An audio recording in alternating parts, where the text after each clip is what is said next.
오늘은 교회가 전통적으로 스승의 주일로 지켜오던 5월 셋째 주일이긴 합니다만, 오늘이 5월 21일 부부의 날인 관계로 오늘은 부부에 대한 말씀을 살펴보려고 합니다. 21일, 숫자로 둘과 하나로 되어 있기 때문에 마치 부부, 남편과 아내 둘이 결혼을 하면 하나 한 몸을 이루는 것과 같다. 이래서 날이 갈수록 가정이 점점 기능을 잃어버리고 또 가정의 가치가 훼손되고 가정이 파괴되어지는 현실을 목도하면서 매월 21일을 부부의 날로 둘이 하나가 되는 날 해서 둘이 하나 되이라 이렇게 운동을 하다가 5월이 흔히 가정의 달이라고도 부르죠. 어린이날, 어버이날 등이 있는지라 매월 21일에 기해서 부부의 관계가 더 회복되도록 힘쓰자 하는 그런 운동들이 아예 5월 21일을 부부의 날로 제정하게 되어졌습니다.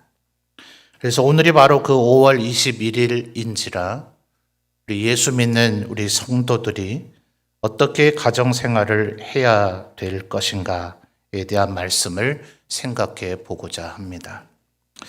안타까운 현실은 결혼하는 그 수 못지않게 이혼을 하는 가정이 깨어지는 그런 비율이 거의 만만치 않게 그렇게 이루어지고 있다 하는 현실입니다. 벌써 여러 해가 되었죠. 더 안타까운 것은 교회 안에서도 이제 우리 기독교인들에 대한 통계를 조사를 하는데 우리나라 사회의 일반 그 통계치와 별로 차이가 나지 않는다는 데에 더 충격이 있는 것입니다. 그러다 보니 사실은 이제 교회에서 어쩌면 이 자리에도 이혼의 아픔을 겪은 당사자들이 계실 수도 있고 또 가족 중에 이혼의 아픔을 겪은 분들이 있기도 한지라 이혼과 관련된 하나님의 말씀을 전하기가 이제 목회자들이 점점 어려워지고 있는 현실입니다. 전에 말씀드린 적이 있는가 모르겠습니다만 안타깝게도 저희 아버지가 목회를 하셨던 목회자였지만 제 누나 5 가운데도 이혼의 아픔을 겪었던 누나가 있습니다. 그렇기 때문에 제가 전혀 그런 아픔을 모르는 가운데 이런 설교를 하는 것은 아니다 하는 것을 우리 성도님들이 먼저 생각을 하셨으면 좋겠습니다. 또 어쩌면 이 자리에는 바울 사도가 결혼에 대한 가르침을 가르치면서 모두 다 나처럼 되기를 바라지만 이것은 하나님의 명령이 아니라 나의 권면이다 라는 그런 차등을 둔 권면을 이야기한 바가 있죠. 그래서 바울 사도는 어떠했는가? 아무래도 12사도보다 훨씬 더 바울 사도의 우리 기독교에 대한 어떤 기여나 영향력이 큰 인물이기 때문에 사실 바울 사도에 대한 연구가 성경에 나타난 인물들에 대한 연구 중 가장 많이 되어 있다 해도 과언이 아닐 겁니다. 그러나 이 바울의 가정사에 대해서는 이제 아무도 완벽한 어떤 결론을 내지를 못합니다. 대부분은 아마 독신으로 지냈던 것 같다 이렇게 보는 이도 있고 그것이 주류의 생각이긴 합니다. 그러나 사별을 경험한 것 같기도 하다라는 표현, 그리고 어쩌면 베드로는 아내를 데리고 사역을 하며 다녔다라고 바울 사도가 표현하기도 했죠. 근데 바울 사도는 오직 베스도 벨릭스 그리고 아그리빠와의 신문 과정에서 바울 네가 미쳤다 이렇게 평가를 받을 때 내가 결박된 거 외에는 당신들도 나처럼 이렇게 미쳤으면 좋겠다. 정신 이상을 얘기하는 게 아니죠.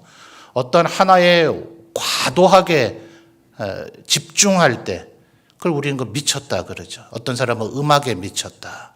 어떤 사람은 뭐 운동, 뭐 테니스나 축구에 미쳤다. 이렇게 보통 표현을 하지 않습니까? 이제 베스도나 벨릭스는 바울에게 너 정신 이상인 것 같다라고 얘기했지만 바울은 그걸 받아치기를 나처럼 이렇게 그리스도의 복음에 완전히 사로잡힌 자가 되면 좋겠다. 이제 이렇게 맞받아친 거죠. 근데 그런 바울 사도의 표현에서도 알 수 있는 것처럼 바울 사도가 완전히 가정을 돌보지 않고 오직 그리스도의 복음을 전파하는 데에만 전념했기 때문에 아내가 집을 나가버린 것 같다. 이렇게 주장한 신학자도 있습니다. 그래서 바울 사도의 결혼과 관련된 권면 그리고 부부의 가정생활에 대한 권면은 여러 어떤 선택지의 여지를 좀 두고 있는 권면을 하고 있는 것이 사실이죠.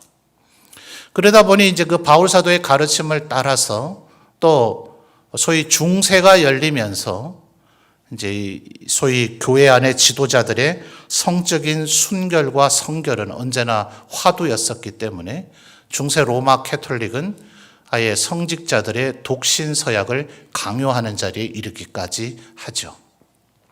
그러다 보니 바울 사도의 표현을 따라서 하나님의 일을 위해서 스스로 독신으로 사는 자들도 있다라는 개념이 교회 안에 일찍부터 정립이 되어져 있기는 합니다.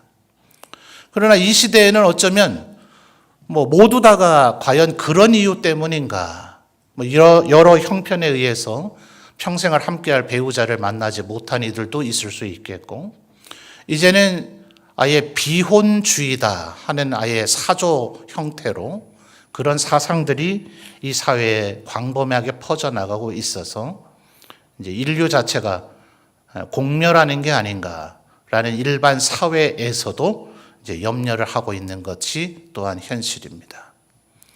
또 어쩌면 이 자리에는 이미 사랑하는 배우자를 사별하신 분들도 계시기 때문에 과연 이런 부부의 날이 되었다 하더라도 이 자리에 어떤 부부와 관련된 다양한 형태의 성도들이 있는데 마치 모두가 부부인 것처럼 설교를 하는 것이 과연 맞느냐, 이제 이런 주장을 하는 이들도 있습니다. 목사님, 지금 여기에 부부가 함께 신앙생활하는 분들이야 그런 말씀이 은혜가 되겠지만 그렇지 않은 분들은 오히려 시험 드니 그런 설교는 안 하시는 게 안 낫습니까? 이런 제기의 얘기를 하신 분도 없지는 않습니다. 그러나 지금 이 시대의 형편이 이러하기 때문에 우리 모두 다가 다시 한번 하나님의 뜻과 하나님의 우리를 향한 바람이 무엇인지를 확인하는 것이 좀 필요하다 하는 생각을 해봅니다. 어쩌면 우리 동양 이 한국 사회에서는 왜 이렇게 이제는 가정의 존립 자체를 염려해야 될 정도의 상황이 되었는가? 우리 조상들이 영향을 받았던 육아의 가르침에서의 표현도 조금은 저는 문제가 있지 않는가. 어떤 분이 이런 얘기를 할 때 제가 듣고 아주 동의가 되더라고요. 여러분, 부모와 자식의 관계를 흔히 뭐라고 얘기합니까? 천륜이라고 얘기하죠. 하늘이 맺어준 것이기 때문에 아무리 부모가 마음에 들지 않고 자식이 마음에 들지 않는다 하더라도 그건 어쩔 도리가 없는 거다. 끊을 수 없다. 그러니 그저 용납하고 품고 그렇게 살아야 된다.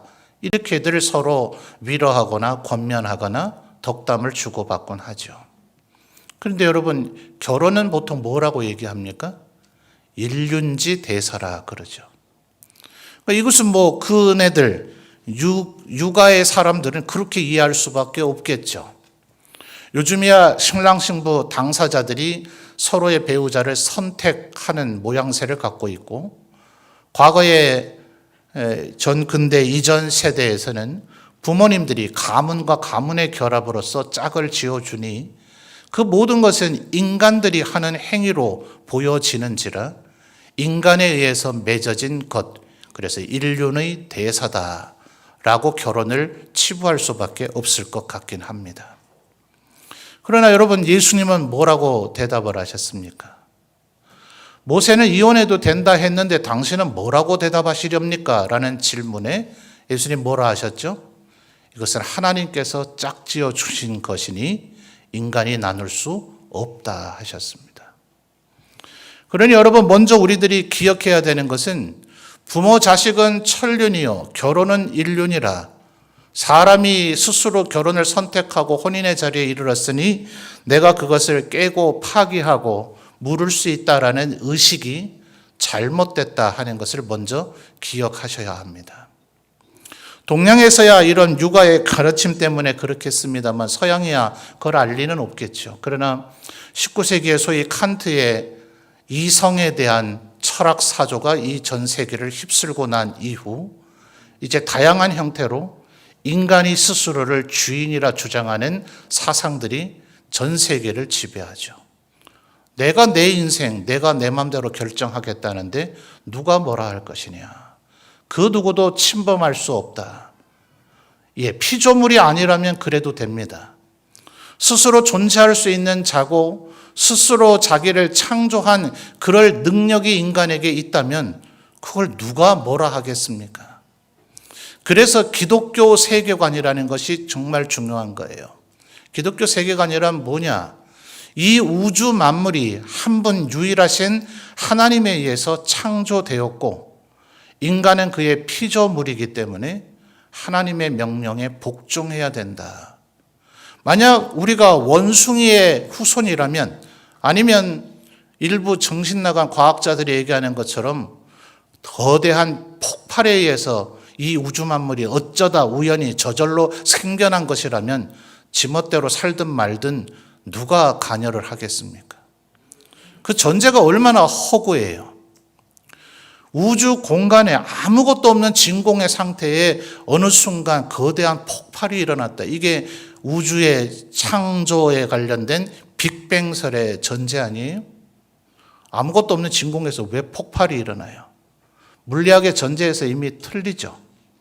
폭발이 일어나려고 하면 필요한 조건에 진공 상태에서는 절대로 폭발이 일어날 수가 없어요. 그런데 그 전제의 오류를 입증하지 않고서는 우주는 그렇게 생겼다. 그 말은 우리 교회 마당에다가 군대에서 사용하는 수류탄 하나를 탁 던지면 외제차 비싼 거가 뭡니까? 페라리라 그럽니까? 페라리 같은 자동차가 뻥 하고 나타났다라고 하는 것과 똑같은 얘기입니다. 수류탄을 1000개든 10,000개든 아무리 던져보십시오. 수류탄이 부족하다 싶으면 미사일이라도 온 동네에 쏴보든지요. 거기에는 자동차는커녕 작은 손목시계 하나도 나타나지 않을 겁니다. 그러니 기독교의 세계관, 성경에 가르치는 하나님이 온 우주 만물을 창조하신 유일하신 창조주이시고 우리가 그의 피조물이라면 이 그릇된 생각들을 버려야 되죠. 하나님께서 아담과 하와를 짝지어 주시듯 온 우주 만물을 주관하시는 하나님께서 지금도 섭리하고 통치하시는 그분께서 우리 각 사람의 삶에 관여하시고 섭리하셔서 우리를 짝지으셨다. 하나님이 하신 것이다. 내가 첫눈에 뿅 간 것이 아니고 내가 그를 3년 쫓아다니다가 된 것이 아니고 그가 12번 내가 청혼을 해서 겨우 허락해 준 것이 아니고 하나님께서 짝지어 주셨다는 먼저 이 생각이 우리의 믿음의 연장선상에 있어야 한다 하는 것입니다. 그러나 어쨌든 우리에게 지금 나타나는 현상은 어떤 이는 가정을 이루고 있는 것 같기도 하고 어떤 이들은 가정의 깨어짐을 경험한 아픈 기억 속에 살아가는 이들도 있고 사별 속의 그리움 속에서 살아가는 이들, 어쩌면 아직은 짝을 만나지 못한 이들도 있기도 합니다. 그런데 제가 전도사 시절에 청년들에게 질문을 해봐요. 청년들 20대죠. 그러니 그들의 부모님들은 아무리 젊으셔봐야 40대 후반 이상, 5, 60대이실 겁니다. 제 기억에 그저 한 20명 정도 되는 청년들에게 물었어요. 그 중에 형제와 남매는 없었고 말하자면 20가정의 자녀들인 거죠. 너희들의 부모님이 지금도 서로를 사랑하는 것 같다 싶으면 한번 손을 들어보라. 단 한 명이 손을 들었습니다.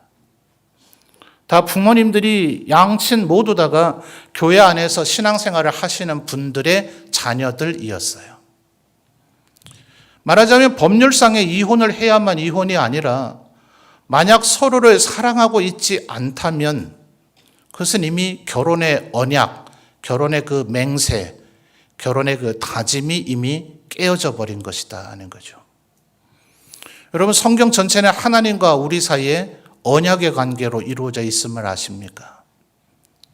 그래서 성경을 가리켜서 구약과 신약이라고 얘기해요. 구약은 옛 언약이며 신약은 새로운 언약입니다.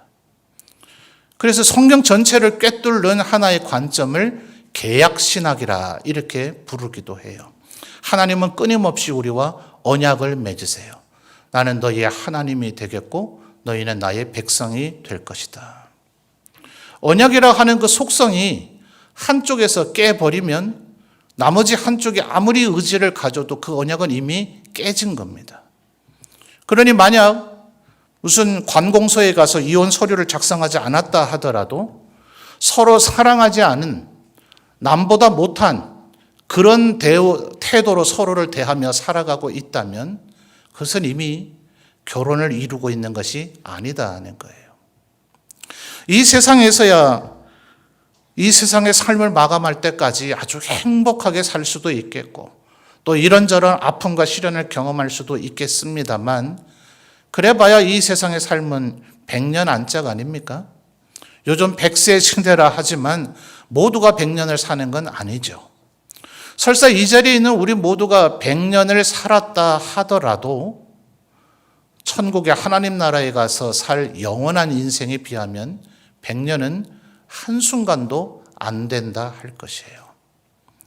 그러니 어쩌면 우리는 이 세상에서 우리가 이미 경험을 했던 혹은 앞으로 경험하게 될 그 결혼보다 더 진정한 결혼이 우리를 기다리고 있음을 확인할 필요가 있겠죠. 오늘 우리가 읽었던 요한계시록 19장이 바로 그것을 우리에게 얘기해 주고 있습니다. 여러분 7절 말씀을 다시 한번 읽어봐 주시겠습니까? 7절입니다. 읽어 주십시오. 시작.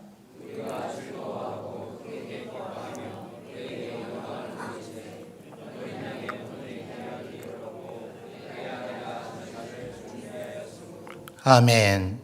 먼저 우리가 기억해야 될 것은 요한계시록은 창세기로부터 요한계시록 바로 앞에 있는 유다서에 이르기까지 65권의 성경을 자유자재로 인용하기도 하고 그곳에 나타난 개념들을 융합하고 종합하기도 합니다. 그래서 지금 7절에서는 우리를 예수 그리스도의 신부다 이렇게 지금 묘사하고 있어요. 바울 사도가 에베소서 5장 끝자락에서 그렇게 얘기했죠. 남편은 아내를 사랑하기를 그리스도께서 우리를 사랑하신 것처럼 하라. 아내는 남편에게 복종하기를 우리가 그리스도께 복종하는 것처럼 하라. 나는 지금 바울이 말하기를 말입니다. 나는 지금 부부관계를 얘기하고자 하는 것이 아니라 그리스도와 교회의 관계를 얘기하고 있는 것이다 라고 이미 바울 사도가 이야기한 바가 있죠. 바로 예수님과 우리의 관계가 신랑 되신 예수님과 우리 모두는 비록 이 자리에 있는 성도들의 절반가량은 남성이라 하더라도 우리 모두는 그리스도의 신부가 되어야 한다는 거예요. 이 세상에서의 결혼이야 배우자가 좀 너무나 마음에 안 드는 구석이 있다. 그저 참고 용납하고 또 흔히 그저 우리 농담처럼 하는 말처럼 의리로 살련다 이러더라도 주님과는 우리가 그렇게 살아서는 안 될 거 아닙니까? 이 100년의 삶은 그렇게 혹시 살았는지 모르지만 영원한 삶을 그렇게 살아서는 안 될 거 아니에요. 또 그렇게 살 수도 없어요. 어쩌면 이 세상에서의 우리의 결혼과 가정은 약간의 실패와 아쉬움이 있었다면 영원을 살아갈 이 결혼에서는 절대로 그런 일이 없어야 되지 않아요? 그래서 그것을 잘 준비하는 것. 그런데 결론적으로 미리 말씀을 드리면 이 원리를 잘 알고 이 원리대로 살아가면 이 생에서의 부부, 이 생에서의 가정의 삶도 회복될 것을 성경은 우리에게 알려주고 있다 이 말입니다. 7절 하반절에 뭐라고 얘기합니까? 그의 아내가 자신을 뭐 했다고요? 자, 7절 하반절 찾아서 같이 답해 보시죠. 신랑 대신 예수님 앞에 신부인 그리스도의 교회, 우리 성도들이 각자 한 사람 한 사람이 그리스도의 신부인데 그의 아내가 자신을 뭐 했다 합니까? 준비하였다 하는 거예요. 어떻게 준비했는가? 자, 8절이 그것을 부연 설명해 줍니다. 8절을 다시 한번 읽어볼까요? 시작.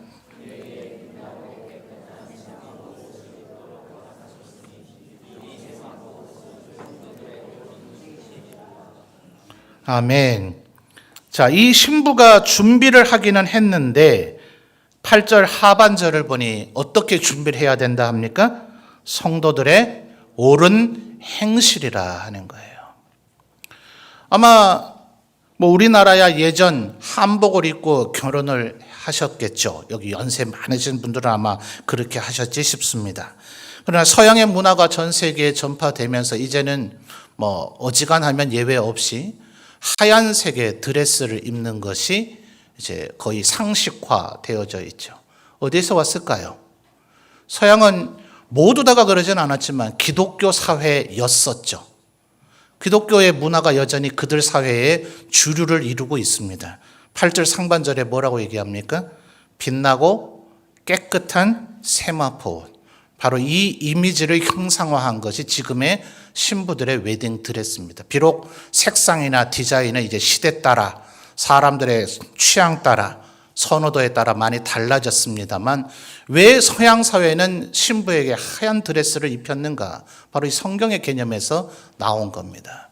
근데 이것은 단순한 흰 옷이냐 혹은 그 옷감의 재질이 무엇이냐의 차원이 아닌 이 계시록 안에서만도 예수 그리스도의 외형적 모습을 묘사하면서 계속해서 빛남과 깨끗함을 얘기하고 있는데 이 세상 그 어떤 세제로 빨래한다 하더라도 그렇게 흰색을 낼래야 낼 수가 없는 그런 흰색이다. 그런 빛나는 광채다라고 성경은 설명을 해주고 있어요. 그것은 결국 단순한 흰색이냐 빛이 나느냐의 문제가 아닌 8절 하반절에 뭐라고요? 옳은 행실. 바로 이것을 묘사해 주고 있는 겁니다. 자, 신랑 대신 예수님께서 이렇게 밝기 빛나고 광채가 나는데 신부가 마치 3년은 목욕을 안 한 것처럼 꾀죄죄하다.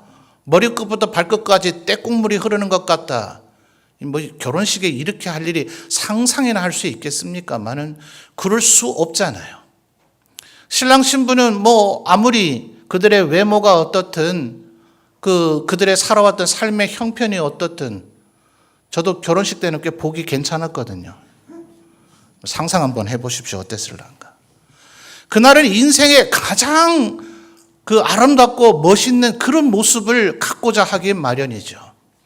지금 성경은 우리에게 말하기를 우리가 주님 앞에 서게 되는 날 그렇게 되기를 준비해야 된다라고 얘기하고 있는 겁니다. 보다 구체적인 조금 더의 부연 설명을 뭐라고 하고 있는가? 베드로전서로 한번 가볼까요? 앞으로 조금만 가시면 베드로전서 3장이 있습니다. 신약성경 379페이지 베드로전서 3장 3절과 4절을 보도록 하죠. 베드로전서 3장 3절과 4절 앞에 스크린에도 나옵니다. 자, 읽어주십시오. 시작.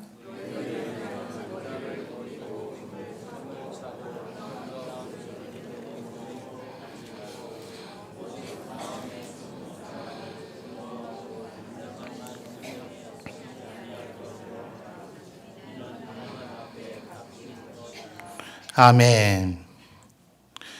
인류 사회는 얼마나 3절에 지금 창념하고 있습니까? 3절에 뭐라고요?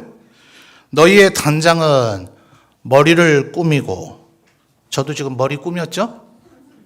그죠? 머리 안 꾸몄을 때 상태를 보신 기억이 있으시죠? 예. 뭘 그렇게 또 크게 대답을. 이제는 남녀 구분 없이 이렇게 머리도 꾸미고 얼굴도 단장하고 점도 빼고 주사도 맞고 코도 세우고 눈을 어떻게 하죠? 하여튼 그런 시대가 됐습니다. 그러나 여러분 4절을 준비하고 계십니까? 4절에 뭐라 그래요? 4절 다시 한번 또박또박 읽어볼까요? 오직 마음에 숨은 사람, 우리의 보이지 않는 이 숨은 사람, 사람의 눈에는 잘 보이지 않는 이 숨은 사람을 어떻게 해요? 온유하고 안정한 심령에 썩지 아니할 것으로 하라. 이는 하나님 앞에 값진 것이니라. 지금 베드로가 초대교회 성도들 여인들에게 권면하면서 이 얘기를 하는 겁니다. 물론 다시 한번 강조합니다만 여성에게만 국한된 얘기가 아닙니다. 우리 모두는 이 자리에 있는 남성이라 할지라도 그리스도의 신부로 준비되어져야 하기 때문에 그렇습니다. 자, 여러분, 만약 내가 그리스도의 신부로 준비되리라, 나를 옳은 행실로 가득 채우리라, 내 마음에 숨은 사람을 온유한 성품으로 그렇게 나를 다듬어 가리라 라고 그것을 힘쓰면, 그렇게 힘쓰는 아내 사랑받겠습니까? 안 받겠습니까? 그렇게 힘쓰는 남편 아내에게 존중받겠습니까? 안 받겠습니까? 자연적으로 존중받게 되어져 있다 하는 거예요. 그래서 성경은 지금 이 비결을 얘기하는 겁니다. 그리스도의 신부로 준비된 자들. 그래서 에베소서에서 바울 사도가 뭐라 그럽니까? 그리스도의 십자가는 좌우의 이 막힌 담을 헐어버리는 하나님의 화목이라 했는데, 막힌 담의 그 주체를 유대인과 이방인, 그리고 종들과 주인들, 그리고 남성과 여성을 지칭합니다. 그러니 고대로부터 이 남성과 여성이 얼마나 서로를 용납하지 못할 존재인가. 그래서 현대 젊은이들을 향한 가르침에 오죽하면, 제목이 맞는가 모르겠습니다만, 화성에서 온 남자, 금성에서 온 여자인가요? 우리 인류가 화성과 금성에서 살지 않아요. 우리 모두 지구에 살고 있는데, 마치 남자와 여자는 하나는 화성에서 오고 하나는 금성에서 온 것처럼 서로가 너무 다르다. 절대로 용납할 수가 없다. 사랑하는 것이 기적이다. 사랑하지 못할 존재다. 그러니 이 남자가 나를 사랑하고 있다. 예, 그 순간에는 그럴 거예요. 이 여자가 나를 사랑하고 있다. 예, 그 순간에는 그럴 겁니다. 그게 영원할 거라고 바라는 것 자체가 인간의 실체가 무엇인지를 아직 전혀 모르는 거라는 거죠. 오직 내 한 사람 한 사람 각자가 그리스도의 신부가 되기 위해서 옳은 행실로 나를 준비할 때, 그때 비로소 서로를 용납하고 사랑할 수 있는 관계가 유지되고 이루어진다 하는 거예요. 여러분, 이것은 예수님의 비유에서도 나타나는 얘기죠. 그러나 8절 상반절, 이제 8절로 요한계시록으로 다시 돌아오십시오. 8절을 다시 한번 잘 살펴보죠. 8절 상반절, 그에게 빛나고 깨끗한 세마포 옷을 알아서 준비해 오라고 합니까? 7절 하반절은 분명히 준비였으나 8절 상반절에는 그에게 빛나고 깨끗한 세마포 옷을, 그 다음 뭐라고요? 입도록 허락하셨다고요. 누가요?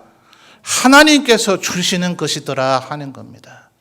이게 바로 우리 기독교 신앙의 핵심입니다. 바울 사도가 뭐라 그럽니까?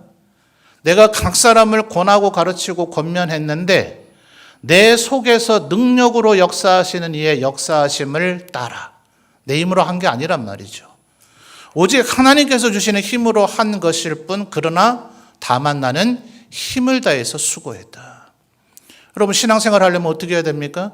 열심을 다해야죠. 새벽에 일어나는 게 그렇게 쉽습니까? 하나님 앞에 내 기도 한번 해보겠다. 그게 쉬워요? 성경을 매일같이 잘 읽고 있습니까? 그게 그렇게 쉽던가요? 매일같이 감사하며 살아야 되겠다 싶던가요? 어째요? 지금도 잘하고 계십니까? 열심을 내야죠. 열심 안 내면 저절로 되는 것은 아무것도 없어요. 그러나 열심을 내고 난 이후에 되돌이켜보니 내가 했나요? 아니요, 나는 그걸 해낼 수 있는 그런 존재가 애초부터 못 됐죠. 지내놓고 보면 바울 사도의 고백처럼 모든 것이 다 하나님의 은혜구나. 그러니 이 사실을 제대로 아는 사람은 절대로 교만하지 않죠. 자만하지 않습니다. 내가 한다고는 했지만 결국 되도록 하신 이는 하나님이시구나. 이거를 아는 사람이 자기 배우자의 마음을 아프게 하겠습니까? 자기 욕심만 채리려고 하겠어요?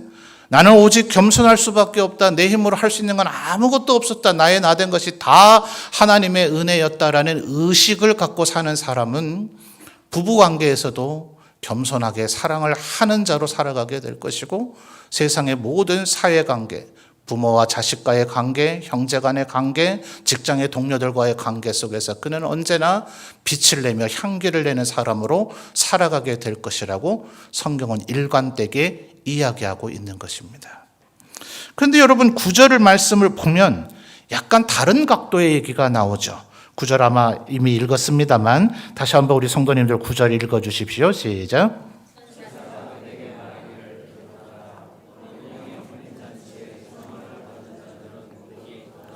아멘. 거기까지만 보겠습니다. 아까 말씀드렸듯 계시록은 앞에 있는 65권의 성경에 나타난 개념과 이미지를 혼합하고 융합합니다. 7절은 분명히 우리가 신부인 것처럼 묘사를 했지만 9절은 뭐라고 묘사하는 겁니까? 마치 하객이죠, 하객. 혼인잔치에 청함을 받은 자들. 신부는 청함받지 않습니다. 신랑과 신부가 손님들을 초청하는 거죠. 더 넓게 말하면 신랑 신부의 부모님 혼주 4분과 함께 6명이 주체가 돼서 하객, 손님들을 청하는 거지 신부는 청함받은 자가 아닙니다. 그러므로 9절 상반절은 우리를 다시 마치 하객과 같이 예수님의 비유 속에 나타나죠. 왕의 아들의 혼인잔치에 청함을 초대장을 보냈는데 많은 이들이 거절했죠. 그래서 왕은 진노하여서 종들을 보내서 길이든 산 울타리든 가서 누구든지 데려오라. 그 비유에서도 똑같은 이미지가 나타나죠. 수많은 사람들, 정말 어쩌면 왕의 혼인잔치에는 감히 올래야 올 수 없는 사람들로 혼인잔치 자리가 가득 찼는데 그 비유는 상세하게 설명하지 않지만 갑자기 화면이 바뀌면서 그들 모두가 예복을 입었으나 8절 상반절에 있죠. 빛나고 깨끗한 세마포 옷을 입었지만 한 사람은 예복을 입지 못했으므로 그는 다시 내쫓기게 되었다. 그러면서 주님이 결론적으로 얘기하죠. 청함을 받은 자는 많지만 택함을 받은 자는 적을 것이다. 비유는 어쩌면 우리에게 충격을 덜하기 위해서 왕의 혼인잔치니 손님이 얼마나 많겠어요. 그들 가운데 한 명이 그렇다 하겠지만 많은 신학자들이 2000년 동안 한 명만은 아닐 것이다. 주님은 분명히 말씀하셨죠. 청함을 받은 자는 뭐라고요? 많으나 택함을 받은 자는 뭐라고요? 그 중에 한 명 적을 것이다가 아니라 적을 것이다 라고 했단 말이죠. 그러니 우리는 얼마나 준비하여야 하겠습니까? 주님 앞에 그 어린 양의 거룩한 성결하고 거룩한 신랑이 신부에게 뭘 기대하겠어요? 물론 신랑만 신부에게 기대하면 안 되죠. 신부도 신랑에게 기대하겠죠. 그가 거룩하고 성결하기를 정말 나의 배우자로 세워지기에 부족함이 없도록 모든 것이 준비된 자이기를 바라겠죠. 주님은 우리에게 그 기대감을 갖고 계시단 말입니다. 그러니 우리는 언젠가 주님 앞에 거룩하고 성결한 신부로 서기 위해서 준비해야 되겠죠. 이 자리에 있는 여성도님들은 혹시 사랑하는 남편, 사랑하는 그 사람과 결혼을 하기 위해서 내가 어떤 여인이 될까 준비했던 그 마음을 한번 되새겨보며 나는 주님 앞에 어떤 자로 준비될 것인가. 남자분들은 혹시 결혼을 경험하시면서 내 아내 될 여인이 이날 이런 모습이면 참 좋겠다라는 생각을 하셨다면 나는 주님 앞에 그런 존재로 준비되어지고 있는가를 되새겨보며 우리가 어린 양 예수 그리스도의 거룩한 신부가 되기 위해 준비되어져야 되겠다 하는 것입니다. 이러한 마음을 가지고 옳은 행실을 하기 위해서 살아간다면 우리는 단순히 부부의 관계, 가정의 관계에서만 아니라 이 세상에서도 그리스도의 향기로 빛나는 존재로 살아가게 될 것입니다. 그럴 때 우리의 가정은 행복하고 또 우리의 삶은 하나님 앞에 더욱더 준비된 바가 되어질 것입니다. 이 말씀을 마음에 새기셔서 언젠가 예수 그리스도 다시 오시는 그날 그분 앞에 거룩하고 성결한 신부로 서리라. 그날을 꿈꾸며 그날을 준비하며 살아가시는 우리 모든 성도들이 되시기를 바랍니다.